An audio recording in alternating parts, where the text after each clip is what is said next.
Boys and girls, this is the Undisputed Era. Adam Cole, Kyle O'Reilly, Roderick Strong, and you're listening to Going In Raw, baby. Hey, friendo, Steve here.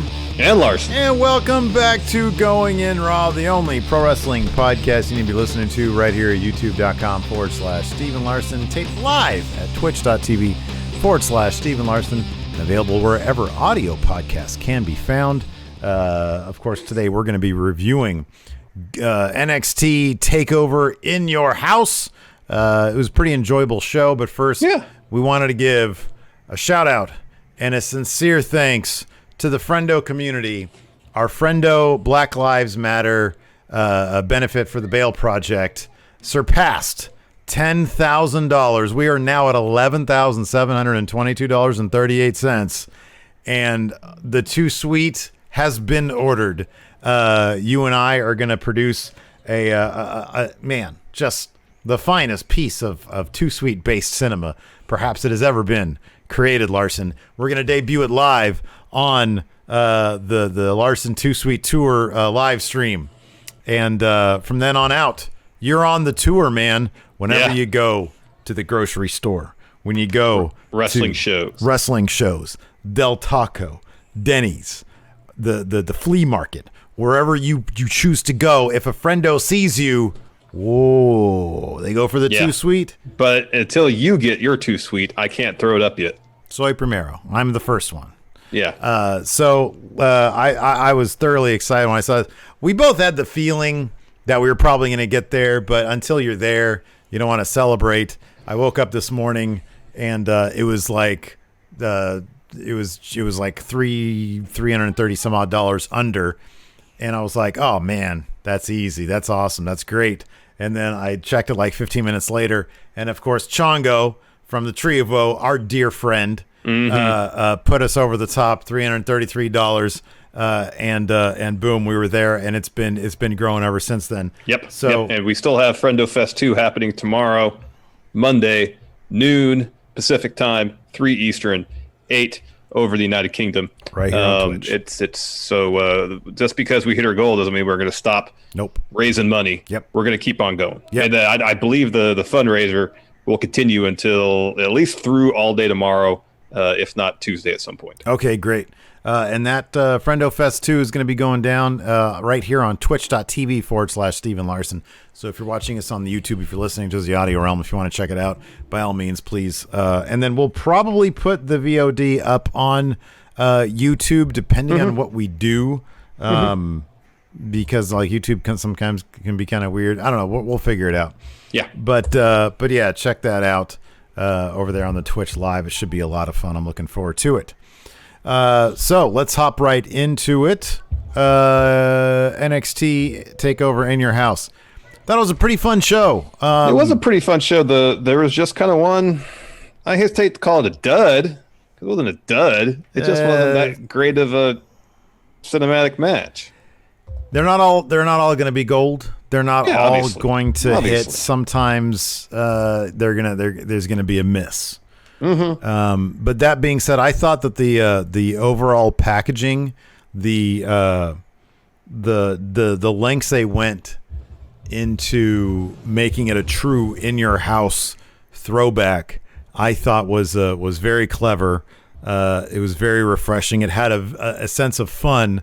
I really wish that there was a crowd there to see this beyond the PC recruits, but this is good. You know what they should have done for this backlot brawl? If you really want to be continuous with the In Your House theme, find the first house they gave away on In Your House and see if anybody's living there, buy the house from them. You know that's probably like a $600,000 purchase at this point. WWE has the money. Well, they had the Full Sail set. Yeah, I know. They had Hilldale. I'm saying though, if you want to do a cinematic match, have it inside the house. Was it Hilldale or Hill Valley? What, in Back to the Future? Yeah. It was Hill Valley. Oh, okay. All right. They had that. They had the clock tower. They should have done the clock tower. Should have gone to Universal Studios. Yeah, go to Universal Studios. What's going on there? There's a Universal Studios in Orlando. Yeah, I know. That's what I'm talking about. That's where Impact used to fit. I think they just opened it back up, though. There might be people there. They're all You see coughing- that they're all coughing footage on each other. of the casinos in Vegas open already? Oh, my Everybody's goodness. coughing on each other's mouths. Oh my gosh. They're all gonna die. Anyways, I thought it was fun. By the way, congratulations are in order. Oh, I won. Yeah, I won predictions. I will be swinging by. Big Red is now going to Larson's house. Hold on, I got a proposition for you. I don't want to get peed on by his dog. I got Well, a you're probably proposition gonna. for you. What? Listen, I got a proposition for you. What? I'm be more than happy to save you a trip over here since. Let me finish. Since we got Backlash next weekend, so that's what I'll propose. I was supposed to write a poem for losing predictions for Double or Nothing. I haven't done it yet. Wipe that off the table. You can hold that belt for a week until Backlash. Fair enough. Save Fair you a trip over here if you don't need to make it, man. I don't know, man. I kind of feel like the title has been in. I mean, what if I win Backlash? That's fine. That's What fine. this is going to be? Who was it? Was it the? This would be like Taker beating Hogan and then Hogan winning it at Tuesday in Texas. It's more like Antonio Inoki beating. God, he beat somebody for that WWF title, and then they took it off the books. No, this win stays on the books. This win stays on the books. I won predictions. There's I going to won. be a weird asterisk where it's like Larson never carried the title during this time. Yeah, that's fine. It's not a huge deal because there's a 50-50 chance I lose it again on next Sunday. So All right. I'll save you a trip. Fair enough.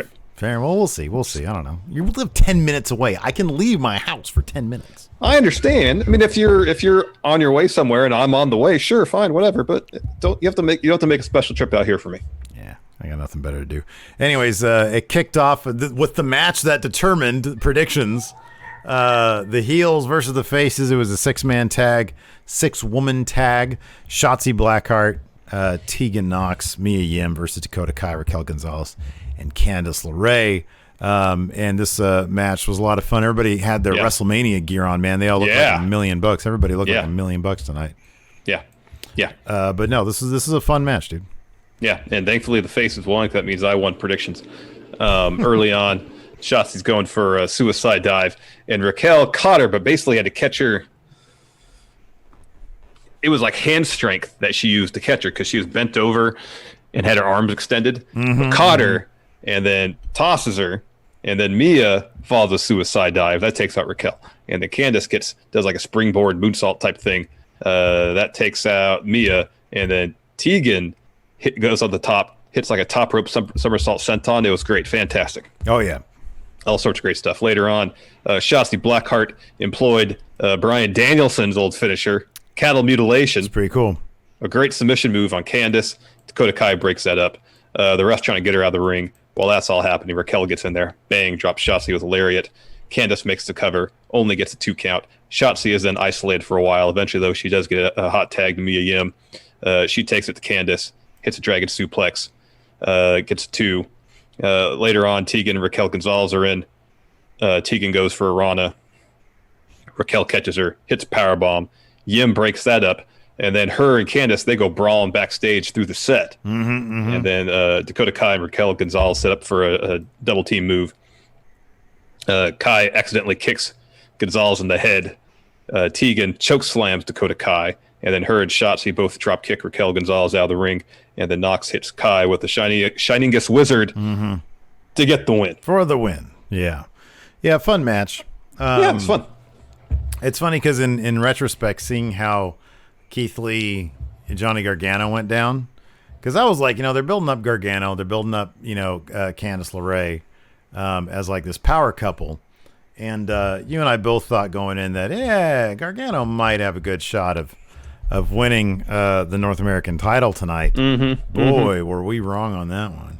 Yeah. And so I figured that, along with the fact that, like, it's just heels look better when they get their. I felt that there was more for the heels to get out of a win than the faces, but obviously they have been. All 6 of these women have been interacting in some manner or another, and so this sort of maybe as a blow off of some sorts for them. But I don't know. I don't know how the wind's going to shake here in the next episode of TV. Afterwards, we had Damien Priest versus Finn Balor. Let's talk about Damien Priest's pants for a second. Yeah. He usually wears dark stuff. Yeah. This was not that. This was very bright.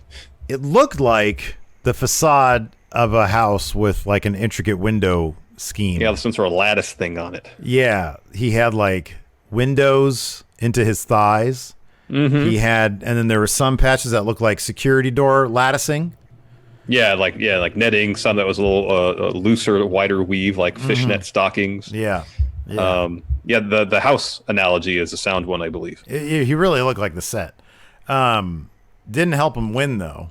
But No. this was a wildly fun match. It was fun. It was probably one of Finn Balor's best matches in WWE. Period. He's been ever since he came to NXT. It's like we keep on saying, "Oh man, this is probably the best match he's had." You know, he's had a lot of really great NXT. Really is. I mean, even more so. I think maybe because he's like a bad guy. Well, I guess now he's not. The Finn Balor heel turn didn't last very long, did it? The more so, I think, than his Demon days. Like, he's really turned it around. I mean, when he was the Demon, takeovers really weren't like pre-Gargano. Trying to think, like, I guess Samoa Joe, Nakamura, and Finn Balor sort of started to change the takeover thing into like, okay, now they're going to be delivering these 5-star matches. Yeah. But Gargano was kind of the guy who came around, Gargano and Ciampa, and Andrade even. Yeah. They were the guys I who feel like really... There was a lot of really good matches before. For me, it feels like that Gargano Andrade title match was really the fulcrum. Yeah, right. The pivot point where, oh wow, like takeovers or have incredible matches across the board. Yeah. There'd always be 1, 2, 3 really good matches every takeover. There's always, like when the tag division was stacked with Revival, Gargano, Ciampa, Authors of Pain, American Alpha. There's always really good tag matches on those cards. But now it's just across the board. And I feel like after great match. I feel like that's translated like Finn before and Finn now. It's just there is that sort of expectation, and people seem to step up their game a bit more. So yeah. Anyways, this was a really fun match. So it kicked off. Balor immediately when the bell rings, or I'm sorry, before the bell rather, hits a drop kick on Damien Priest. He rolls out. He's pissed off. Gets back in, takes it to Priest. Finn chop blocks Damien, brawls with him on the outside, and then they go at it from there. Yeah, they go out from there. This bit really hurt. It really hurt. It really hurt. Priest drops Finn on the corner of the apron with the razor's edge. Ow. Gets him back in the ring, covers, gets 2. Priest hits some back elbows in the corner. This is a really good sequence. Finn responds with a sling blade, and then Priest hits a bunch of kicks, goes for a reckoning. Finn reverses that into that reverse DDT elbow things he does. Shotgun drop kick. He goes up top. You think he's going to go for a coup de grace. No. Priest grabs him by the throat, climbs the second rope, bang, super choke slam. Priest, though, is slow to make the cover. Finn kicks out of it. This next part hurt bad. This was great. So Priest is on the apron. He has Finn, picks him up from inside the ring, up like he's going to razor's edge him to the ring steps that are set up outside. Yeah. Finn escapes, and Priest says, "Where'd he go?" Turns around. Finn drop kicks him onto the ring steps, but he doesn't land flat back on the ring steps. His lower back hits the corner, the edge of the ring steps. He sort of like bounces off of it a little bit. Yeah, it was from bad. his lower back. It looked so gnarly. Bad. It looks so gnarly. From that point, like Priest gets back in the ring. Finn hits a double stomp to his back, follows the coup de grace for the win. Yeah, but that bump was bad. Yeah, it looked really bad. That sucked. That sucked real bad. My name is now not going to live in infamy. I'm going to be the guy. My name's going to be living infamy for taking nasty bumps off ring steps. Exactly. Yeah, it was a really fun match, though. It was a really good match. But it was a really good match. My match of the night was probably Johnny Gargano versus Keithley. It was fun. This was so much fun. I mean, look, man, Keithley, one of the most creative big men maybe ever. Johnny Gargano, one of the most creative wrestlers ever, and put them together. And Johnny Gargano is having so much fun. He's found his character as a bad guy, and it's just endlessly fun. I mean, it reminds me a lot of Daniel Bryan, his first heel run back a while, like when he was like in 2010, something like that. Yeah. That's what he reminds me of. It's really terrific stuff, and this match was so much fun. They played a lot with the house set. Like it started off, Gargano was inside the set of the house, and it looked like a house in there. And he comes out of the door and he locks the door and he takes the key, puts it in his trunks. Even before that, when he's leaving, there's a picture of Michael Hayes on the wall. That's right. Doc Hendricks. Doc Hendricks, yeah. And then so he goes to the Nest thermometer and turns the temperature down, which in the wintertime you're supposed to do, but in the summertime you're supposed to turn it up so your air conditioners will come on when you're not there. Yeah. But it was a nice touch actually make that, that little detail, because he turned it down from like 70-something to 68. And speaking of the Nest thermometer, there was also a Nest camera doorbell on the front of the facade, and that'll come in handy later. Yeah. So you mentioned Johnny, he locks the door, sticks the key in his trunks. Of course, last time you saw these two guys in the ring, Johnny used his house key to stab Keithley in the face. Likewise on NXT TV this week, Gargano kicked the ring steps into Keith Lee's hand. That would come into play. Yeah. Because whenever Johnny wanted to gain the advantage, he would go after, or try to gain the advantage, he would go after Keith Lee's hand. There's a lot of attempts at power bombs on Keith Lee part, especially early on the ringside area. That was good, clever stuff. We got to see Gargano get pounced through the plexiglass. Oh, man, that was fun. That was great. Yeah, that was fantastic. And that was towards the end. There's just a lot of clever stuff. And whenever Gargano... It was weird, because whenever Gargano would get the advantage, he, rather than going on a run, it felt like, he would just be content to get on the ground, just like punch Keith Lee a lot. Yeah, so that was the main story that I took away from this, is that Keith Lee is a monster, and he dominated this match. So, he was dominating for most of it. And then we figure, okay, well, Gargano, he's going to find a sneaky way to win. Then he gets pounced through the plexiglass. And then it's like, no, he's not. But then he sticks his key into Keith Lee's eye, because there's a little scrum with Mia Yim and Candice LeRae. Yeah. And while the ref is dealing with them, he takes the key out of his dick and he jams it into Keith Lee's eye. And it's like, okay, there you go. Well, he does that. He hits the slingshot DT, which he's used to win matches before. Yes. And Keith Lee kicks out. And then he gives him something. 3 super kicks. Yeah. 3 super kicks. Yes. Yeah. Kicks out of every single one of them. And then he ends up with the, what is he called? He hits a spirit bomb. Yeah. He had full extension on Gargano. Bomb, and then the power bomb. And he was from 3 stories up. Yeah. And then the Big Bang catastrophe. Keith Lee got the win. But man, he just... fairly definitive fashion, yeah. Yes. Yeah. So I don't know. I like this feud a lot, and I want it to continue. But my God, Keith Lee just murdered Johnny Gargano, and somebody, I forget who. I'm sorry, I forgot. Somebody in our chat said it. He just Gargano'd Gargano because he kicked out of everything Gargano had multiple times. Yeah. Fun match. Next, something a bit less fun, the backlot brawl for the NXT title, Adam Cole versus Velveteen Dream. We've talked extensively how this match has kind of suffered from underwhelming creative. We speculated on whether the empty arena situation has adversely affected Dream in terms of his performances, because he's so used to getting a massive crowd reaction and feeding off that, especially for his matches, and playing to them as well. And just from the get-go, this whole feud just has really seemed to lack a spark.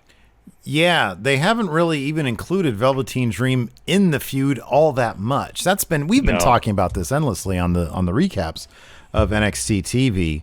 I thought that they could have... The fact that now they've got all those Performance Center recruits, they've got all sorts of people in there now, as the crowd, I felt like they could have done maybe something with them to maybe try and replicate the thing that Dream has with the crowd when he does takeovers, the thing that makes him special. I'll say this. I think this match, it was a turd. It was a turd. In the history of cinematic matches, this is going to be the one they're like, this was not great. And it's only because they've been pretty successful to this point. I think that this was a decent idea. It wasn't a terrible idea. The execution was not solid at all. You kept on saying, and I completely agreed with you, but you had it right immediately within the first 2 minutes, you could tell that the way they filmed this, you had no concept of the geography of the match. It's simple enough. It's a ring with a bunch of cars surrounding it, but then somewhere out here, there's a set. There's the backlot set for Full Sail, right? So it's like a small town facade. Yeah. I didn't know where any of that stuff was, and a lot of the match took place over there. Yeah, where it was in relation to the ring, yeah. And the car, it was so, like, obviously they filmed this at night. They needed at least double the lights and widen out those cameras to really get a sense of what was going on. There was that, and we didn't get a good sense of the geography of of where it was happening until the end when Dexter Lumis got involved. When there was actually one shot that followed him, from ring to a car. The last 5 minutes were decent. The last 5 minutes were decent. Yeah, I think that was a lot of it. Also, all the other cinematic matches they've done of late had either a very clear through line, Money in the Bank, the Boneyard match. You knew what those matches were about and why they were happening. Or the Firefly Funhouse match was such a brilliant creative idea that it's like basically impossible to get sucked into that world. I still don't know why this match had to happen in the backlot versus in the ring. Adam Cole has put on tons of great matches. Velveteen Dream can put on really good matches, can put on great matches, and the thing about Dream in terms of the storytelling of pro wrestling, he's really good at it. He's really good. He is, yeah. Think of his match against Aleister Black. I know, yeah. Brilliant that match was from a storytelling standpoint. It was great. And he's had countless of those. So it seemed like of all the competitors to have a cinematic match, especially one that didn't have a very clear reason for really existing, these are two guys that could tell a credible story in the ring. Yeah, right. Just let them tell a credible story in the ring. Rather, for the first time, the cinematic match felt like a gimmick to me. Yeah, I agree with that. And it felt unnecessary. And then they kicked things off with Adam Cole rolling up in a monster truck with Undisputed Era stuff all over. And I'm just watching this and like, all right, it's starting to become a bit of a parody of the cinematic matches as they've been. And we're like 5 matches into it. Yeah, right. Yeah. It's like they've already jumped the shark. Yeah. Yeah, I don't disagree with anything he said. I like the Lambo that the Lambo was nice. That Dream rolled up in. I think that I don't know what they could have done different. I think that I told you, I jokingly said they needed to storyboard this, and I kind of agree with that still, that there needed to be a clearer vision for what this is. I feel like they felt like, hey, let's just set it up, get a bunch of cameras out there, and then we'll cut it together. It doesn't really work that way. I think they might have learned it doesn't really work that way. This really is not. It's not really the way to go. The bigger beats here. Like you said, Cole rolls up in the Undisputed Era monster truck. Dream rolls up in a Lambo, and then we're on from there. Yeah, we are. So this match kind of had a similar. Like, I know a lot of people like the one final beat match, the Gargano Ciampa blow off. I feel like that had a little too much brawling for my taste personally. And this match definitely suffered from that for a while. At one point, another SUV pulls up, and we think, oh, Dexter Lumis is showing up. No, it's just like someone who got lost or who wasn't supposed to be there or something like that. And then it really gets started going until Undisputed Era shows up in their own car. And so Velveteen Dream slams Adam Cole on the roof of a car, gets a ladder, sets it up, climbs to the top like he's about to do a purple rainmaker off the top of the ladder while Cole's in the car. Undisputed Era roll up in an Impala, I think. The headlights from the car blind the Dream a bit. So Cole gets up, climbs the ladder. Dream, he gets up there, he poses for a bit and sees Undisputed Era pull up. He's stoked about it. Dream pushes him off. Cole crashes into the windshield of the car. And he's got his arm all cut up and stuff. After that, Undisputed Era attack Dream. They get to the back of the monster truck, toss a bunch of chairs out of there into the ring. One of those chairs falls to the ground. It gets pulled under the ring. We know who this is going to be. It's Dexter Lumis. So he takes that chair. He starts beating up Roderick Strong, Bobby Fish with it.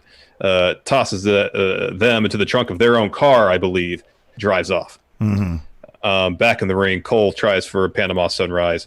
Dream catches him, hits a DVD, Dream Valley Driver, but not in the giant pile of chairs that's maybe a foot and a half away from him. Take that beat, Dream. Yeah, I know. That was weird. That was weird. Gets a 2, and this was kind of inexplicable too. So after Cole takes that Dream Valley Driver, he's selling it, gets up, sets up a chair, and then sits in it. I just don't get the motivation behind it. Yeah, neither do I. Dream goes up top, hits Purple Rainmaker, slow to cover. Cole kicks out. Dream, he's talking trash to Adam Cole. Adam Cole hits him with a low blow. Low blow. Hits Panama Sunrise on the pile of chairs to get the win. Yeah, and Cole doesn't seem all that concerned with where his friends in the Undisputed Era went off to. Yeah, he was just celebrating. So, yeah, kind of a turd. They can't all be great, though, I guess. Exactly. And maybe they'll just learn, hey, we really need to motivate these things better and really come at it. If the match is motivated, then maybe our approach to the match will be motivated. Exactly. I think there's a total lack of through line in terms of why the match was happening. And so it couldn't play out into any sort of stylistic approach. So it was literally a situation like, well, we got to have this match. How are we going to do it? We'll just shoot it. We'll shoot, worry about it later. Yeah, exactly. Yeah. We'll make it in the editing bay and just didn't really turn out. Yeah, and anybody who's been to film school knows you can't do that. Yeah, not really. So yeah, it was what it was. And after that, we had Karrion Kross's NXT Takeover debut. Yeah, against Tommaso Ciampa. The match of who was more special. And in this case, it was Karrion Kross. Oh, clear indication that Karrion Kross was more special. Pretty much laughed off everything Ciampa was doing. Hey, let me ask you this. Out of everybody who participated in Takeover tonight, 2 names occur to me as people who we might see a call-up for them. All right. Dream and Ciampa. Is it because he did the interview and softened on his stance about being called up? That definitely helped. For my opinion, and this match. This was basically a squash match. When we were watching it, I compared to Cena Brock at SummerSlam, was 2014? Yeah, 2014, yeah. That extended squash match. It didn't last that long, but it had the same feeling. It did. I mean, Kross was basically laughing off everything Ciampa did. My main concern with Kross is this. He looks great. I've never really seen him wrestle enough to know if I could get a feel for, oh man, this guy's got chops to bring it to takeovers. This match didn't convince me of anything. And it also wasn't a match constructed to convince you of that either. No, it wasn't. But at the same time, a takeover type squash, I think, could still be far more interesting than what we saw tonight. And if Kross had busted, I'll put it this way. If Karrion Kross had busted out some moves that you're like, whoa, that's new, that's interesting, that's really cool, and yet still squashed Ciampa, I would be like, okay, cool, this guy is legit. I didn't see that from tonight. That's my thing. I think Kross has everything. I just don't know. Look, man, when I watch NXT, especially takeovers, man, I want to see like a potential 5-star match. Oh, obviously, yeah. Damien Priest, he put on a damn near 4-star match tonight. Maybe probably 4.5. But the point of this match was not to put on a great match. It was establish Karrion Kross as a dominant force. Okay, but compare that to what we saw earlier in the night. Keithley, that dude can put on takeover matches. Yeah, but there was also a story. I mean, if it weren't for an injured hand and a house key, that match would not have been competitive, nearly as competitive as what it was. I understand your point, but there are story elements. It was because there were story elements to make it interesting. Yeah, but also Keithley's a really interesting wrestler. He is. I'm not disputing any of that. I'm just saying I feel like the point of this match was booked intentionally one-dimensional to make Karrion Kross look like a destroyer and nothing else. All right. Nothing else. You thought it was booked uncreatively to show that he's just a monster? Yeah. All right. This was a glorified squash match. He basically double chokeslam. He did double chokeslam Ciampa neck first onto the apron. This match was to make him look like a destroyer. Yeah, God, I hated that spot. That sucked too. Because Ciampa's got a bad neck. If he's going to the main roster, he should be taking bumps on the neck. That shouldn't be happening. I don't need that stuff. I don't need that stuff. I mean, if he's got a good neck, he shouldn't be taking that because you're going to have bad neck if you keep taking those type of bumps. How cool would that be if Ciampa landed on main roster? That'd be awesome. That's pretty cool. But send him to SmackDown. Yeah, I know. He'll probably end up on Raw, though, huh? But anyways, in terms of establishing Karrion Kross, you got Ciampa, who's basically Mr. NXT. Yeah. And you have Kross in there just destroy him in 6 minutes. Completely not competitive 6 minutes, where he's laughing off everything Ciampa does. It was the most creatively booked match. No, again, I don't think it was supposed to be. I think this was just like literally, we're telling you, the audience, Karrion Kross is going to be here and just destroying people. He's not going to be cute about it. He's not going to be clever about it. He's going to use a lot of suplexes and the cross jacket, and he's going to win. Yeah, I'm not into it. It's a very old school way of thinking about things. Yeah, no, I know, but that's what I like about NXT is that it's not. It's the new stuff, and that's why I usually don't like squash matches, because it's like, all right, you're going to put somebody in the ring against somebody else who I know is definitely not going to win. Why should I be invested in this match at all? So here's the thing. I get this. Omega Evans says Kross is NXT's version of Brock Lesnar. I get it. The thing is, Brock Lesnar had all sorts of legitimacy coming in. When they brought him back in 2012, granted he lost to Triple H, but when he made his statement match against John Cena in 2014 or Mania 30 against The Undertaker, it was, hey, this guy is now at a whole new level. We've seen what he can do in the past. Look at how they booked him in 2002.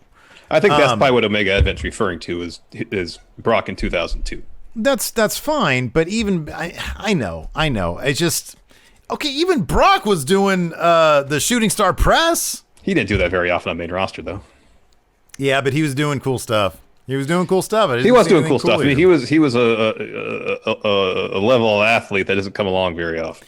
And that's the thing. Like, I get it. It's just Ciampa looked so. Big Daddy Diesel here says Ciampa looks so. I don't know. It's just. I feel. I'll put it this way. I think in NXT, it's like, dude, you kind of have to earn this stuff. You know what I mean? You have to earn this stuff, and he didn't earn it. Not if Triple H really likes you. Granted. I mean, if Triple H sees huge star potential in Karrion Kross, and Ciampa's on his way up to the Raw or SmackDown. I know. Duckman guess he was getting run through. Ciampa. Yeah. I know. I get it. Like, again, I don't like squash matches. I find them boring. I really do, and I understand your point.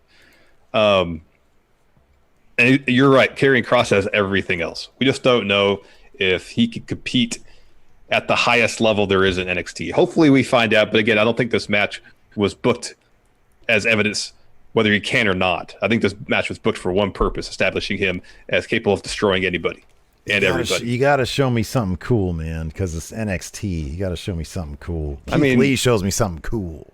I mean, if you take out the fact that Ciampa's got a terrible neck, that spot on the apron was cool. No, it wasn't. It sucked. I hated it. But if you want to establish Karrion Kross as someone who's willing to go out there and absolutely decimate somebody, that's how you do it. He looks great, though. Yeah, he looks great. Looks great. His packaging, everything is great. His promos are great. Scarlett's great. All great. Everything's great.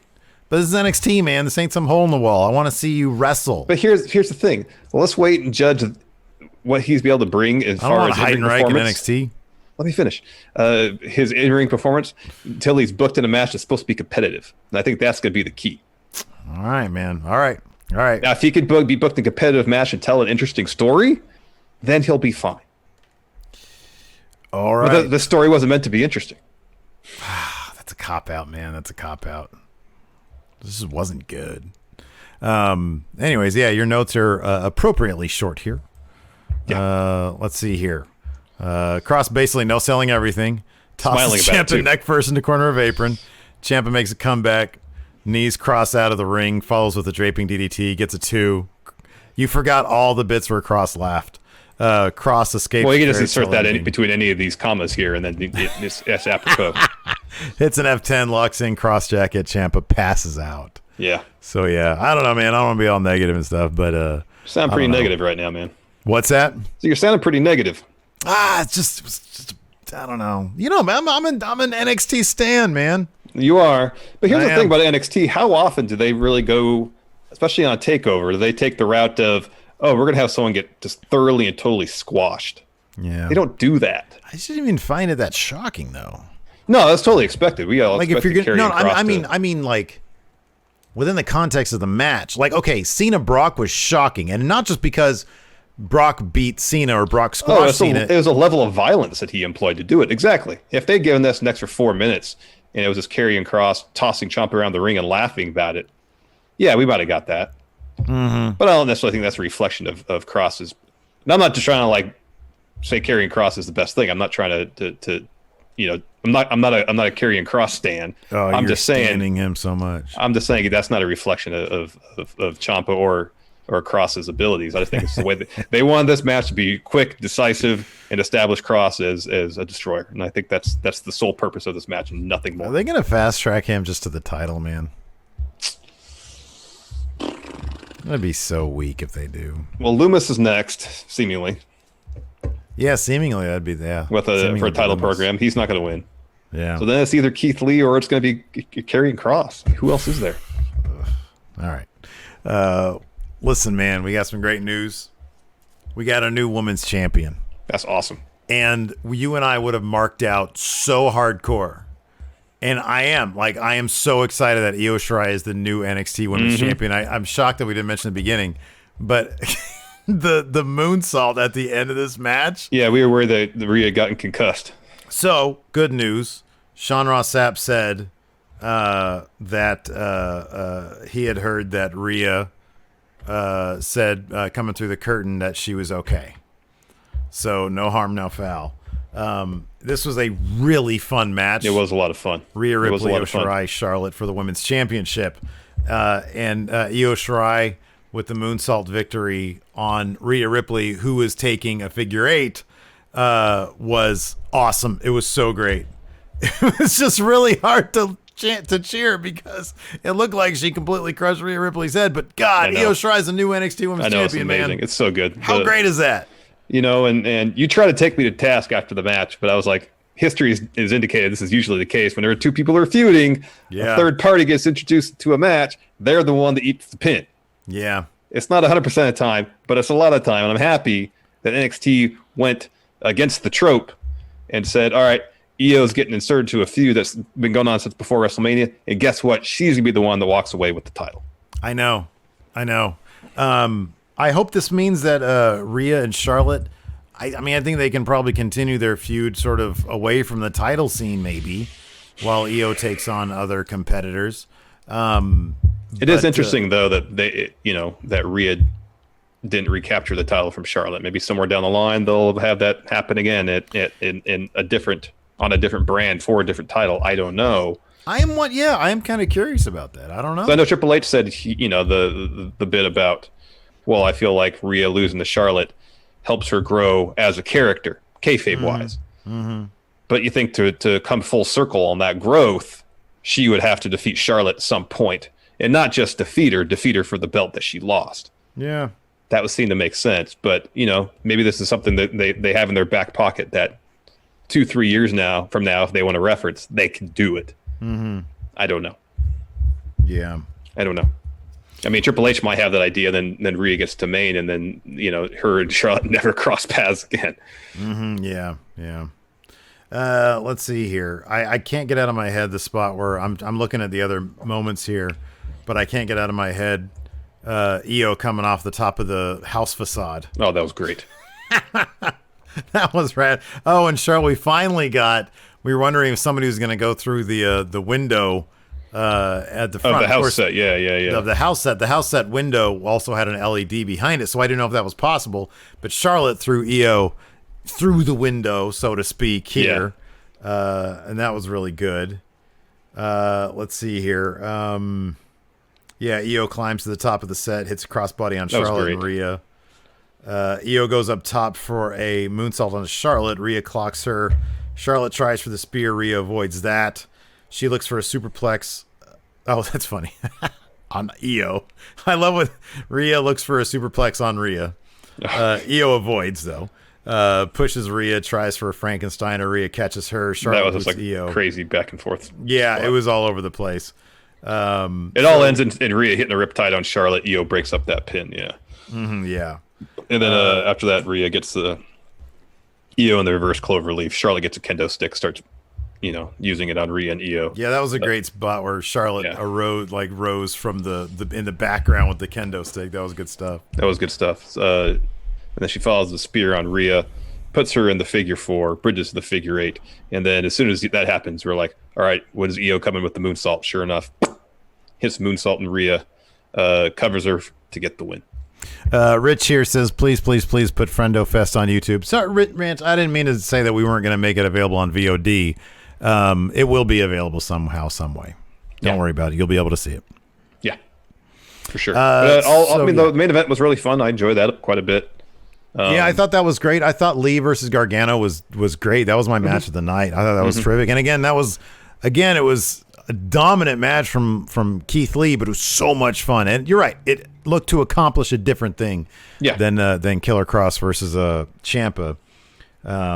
But I don't know. It'll be interesting to see what they do with Killer Cross.